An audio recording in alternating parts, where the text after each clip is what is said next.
Hi there, this is Jared and Connor from Don Ruba's Electronics 100 at SE4. Uh, we got a circuit over here. Connor's going to bring you through that. So this is a 555 timer circuit, and what this does is basically it powers on an LED on and off through all this, it looks very complicated, but it's all very interesting how it works. But basically, starting from the power supply, this goes to, and this is happening simultaneously going through here and here, but I'm just going to start from here just for the sake of simplicity. This powers the circuit on when it goes through this pin, or not the circuit, the timer, which allows the current to go through here out to the load, which turns the LED on. And then to turn it off, it goes through this resistor and then through this photoresistor right here. And basically, what a photoresistor does is if it gets covered or gets less light, then it increases the resistance, which slows down the current, and then that kind of that powers it off. And then when it's not covered, there's less resistance, so the current goes through faster, and so the light flickers faster. But anyways, it goes through there, and then here, two other things are happening simultaneously. One, it's charging this capacitor, which is measured in microfarads. It's a 100 microfarad capacitor. That'd be this thing right here. And then while that's happening, it's also going to pins 2 and 6. And what's happening here is basically they both have their own thresholds. Pin 2 has a low threshold and pin 6 has a high threshold.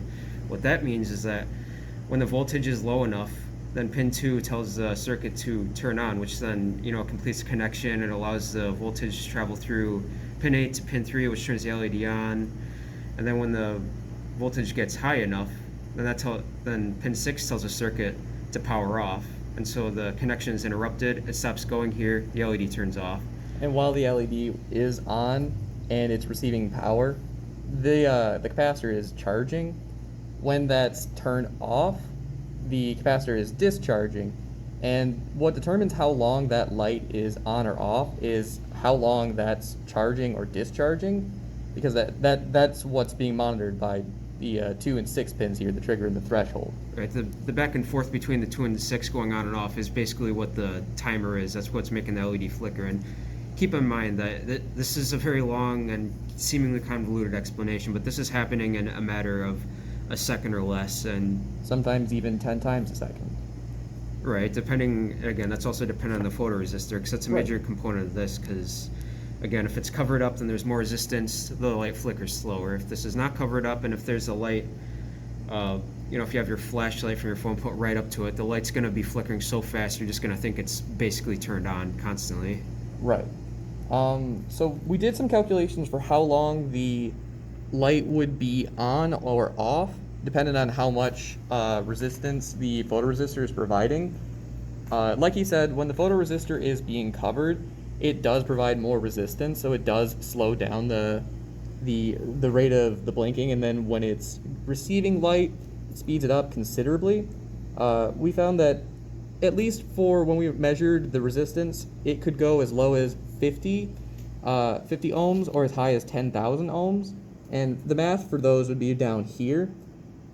So at its peak resistance, it could take as long as a second while it's on, and then I think it was, 0.1 seconds while it was, wait. 1.1 seconds on and then 1 second off for the high resistance. So a total cycle time of 2.1 seconds. Meanwhile, if you had it where it was it uncovered, that it's receiving a lot of light, it speeded up considerably, and it's down to 1.05 seconds on and then 0.005 seconds off. So with a total cycle time of just 0.11 seconds, very quick, definitely.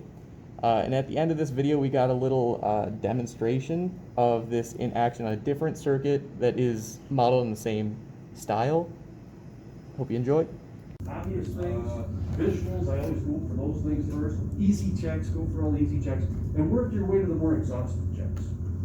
Save those for later, because oftentimes, like you said, Greg, it's just a open connection. I have that problem.